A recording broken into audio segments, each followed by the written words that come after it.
Ligi ya tatu kwa ubora duniani baada ya EPL na Ligue 1, La Liga imerudi rasmi jana, na jana kulikuwa kuna mechi kati ya Atletico na Malaga, mechi ambayo imenifanya nijiulize, na uhakika PSG tuliwauzia Atletico Kangin Lee au tuliwauzia Atletico kwa Maradona? Jamaa yuko hapa nje anashinda bangers. Hakuanzishwa kwenye mechi ya Atletico na Malaga, half time wakatoka bila.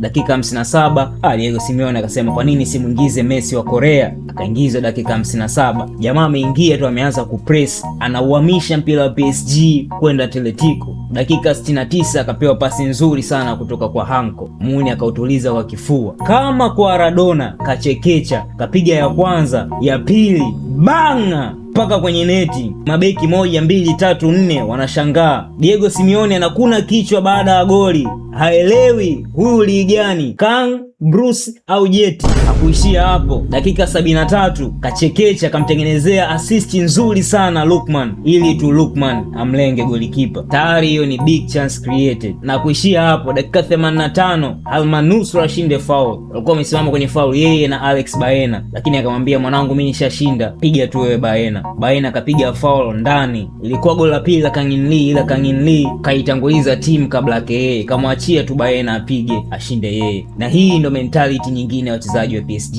team kwanza, mchezaji baadaye. Sasa kama huyo ndo Kangin Lee ambao tumemuuzia Atletico Madrid kwa milioni 40, Liverpool Bakola anatakiwa mumchukue kwa si chini ya milioni 300. Sasa huu ni ujumbe kwenda kwa Kylian Mbappe, Messi wa Korea aka Bangin Lee ametua La Liga. Sasa jiandae kwa muda huu. Kangin Lee tukiangalia stats zake za La Liga, kila mechi ana goli moja. Sasa kulingana na hizi stats, hii inamaanisha baada ya mechi 38 Kangin Lee atamaliza na magoli 38.